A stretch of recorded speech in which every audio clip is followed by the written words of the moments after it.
Assalamualaikum warahmatullahi wabarakatuh. Baiklah, kita akan melanjutkan materi kita yang selanjutnya, yakni yang judulnya tentang virus, ya. Nah, di pembahasan virus ini nanti akan ada 3 subbab yang akan kita bahas. Yang pertama, ciri-ciri virus, yang kedua, reproduksi virus, dan yang ketiga, peranan virus dalam kehidupan manusia. Baik, yang pertama yang akan kita bahas adalah ciri-ciri virus. Virus berasal dari bahasa Latin, yakni virion, yang berarti racun. Diartikan demikian karena hampir semua jenis virus penyebab penyakit pada manusia, hewan, dan tumbuhan.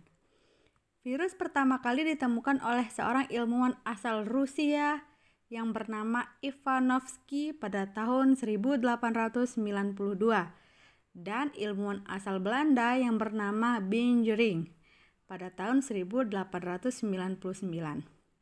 Pada dasarnya, tubuh virus sangat kecil, bahkan hanya dapat dilihat oleh alat bantu yakni mikroskop. Bentuk dan ukuran tubuh virus. Bentuk tubuh virus bermacam-macam. Ada yang bola, ada yang berbentuk batang, bentuk oval, kubus, dan tidak beraturan. Ukuran tubuh virus 20 hingga 300 nanometer, atau kalau dijadikan meter, sekitar 1 miliar meter. Artinya tubuh virus sangatlah kecil. Struktur tubuh virus. Virus memiliki struktur yang sederhana. Materi genetik terdiri dari RNA atau DNA. Satu virus hanya dapat memiliki satu macam materi genetik saja, baik virus RNA atau virus DNA. Kapsid merupakan protein pelindung DNA atau RNA pemberi bentuk tubuh virus. Nukleokapsid merupakan campuran inti dan kapsid. Cara hidup virus. Hidup virus dengan menjadi parasit obligat pada organisme, yakni yang hanya mampu hidup menjadi parasit pada organisme hidup yang ditumpanginya. Artinya, virus hanya mampu hidup pada organisme hidup yang menjadi inangnya. Terdapat virus yang hanya mampu menginfeksi sel tumbuhan dan sel hewan saja, dan ada juga virus yang hanya mampu menginfeksi sel hewan atau manusia saja. Contohnya seperti virus H5N1 atau virus flu burung. Reproduksi virus. Virus bereproduksi dengan replika, artinya menggandakan diri. Proses replika virus semenjak menempel pada sel inang hingga terbentuknya virus baru disebut dengan siklus litik. Nah, di sini ada 5 siklus litik, ya. Ada 5 siklus litik, ada 5 fasenya. Yang pertama adalah fase adsorpsi, yakni fase ini ujung ekor bakteriofag menempel pada dinding sel pada virus Escherichia coli yang masih dalam keadaan normal. Yang kedua, fase penetrasi sel inang, yakni kulit ujung ekor virus dan dinding sel Escherichia coli yang telah menyatu larut hingga membentuk saluran dari tubuh virus ke sitoplasma sel bakteri. Selanjutnya ada fase eklifase. Setelah DNA virus bercampur dengan sitoplasma bakteri, DNA virus mengambil alih fungsi kontrol DNA dalam sintesis protein di dalam sitoplasma bakteri.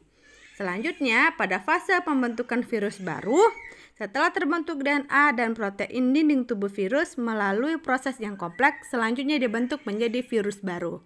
Terakhir ada fase lisis atau pemecahan sel inang. Setelah semua DNA dan dinding tubuh virus membentuk virus baru, dinding sel bakteri akan pecah. Selanjutnya, virus-virus itu akan keluar dan menyerang sel-sel bakteri yang lain. Nah, selanjutnya ada wabah penyakit yang disebabkan oleh virus. Di sini ada 6 contoh wabah penyakit. Yang pertama, penyakit flu burung, wabah penyakit virus Ebola, penyakit AIDS, penyakit cacar, campak, dan flu Spanyol. Peranan virus dalam kehidupan manusia. Peranan virus ini terbagi menjadi 2, yakni peranan merugikan dan peranan menguntungkan. Yang kita bahas pertama adalah peranan merugikan. Yang pertama pada tumbuhan, yakni ada virus tangro, yakni menyerang tanaman padi sehingga padi menjadi terhambat pertumbuhannya dan kerdil.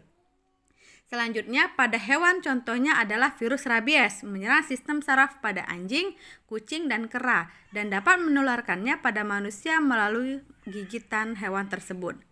Yang ketiga, pada manusia, misalnya virus penyebab penyakit polio, penyakit AIDS, demam berdarah, hepatitis, dan lain-lain. Nah, selanjutnya ada peran menguntungkan. Yang pertama adalah pembuatan vaksin. Ya, vaksin merupakan bibit penyakit yang dilemahkan sehingga bila dimasukkan ke dalam tubuh tidak membahayakan manusia. Manusia yang diberi vaksin akan membentuk zat anti sesuai jenis vaksin yang dimasukkan.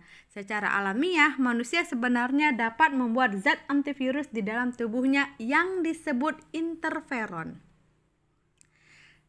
Yang selanjutnya, partisipasi dalam menanggulangi virus HIV atau AIDS. Yang pertama adalah menghindari pergaulan bebas. Yang kedua, menghindari penggunaan narkoba. Yang ketiga, aktif dalam kegiatan sosial. Yang keempat, meningkatkan iman dan takwa. Dan yang terakhir adalah mengisi waktu luang dengan hal-hal yang positif dan bermanfaat. Demikian pembelajaran kita materi yang berjudul tentang virus. Saya akhiri, wassalamualaikum warahmatullahi wabarakatuh.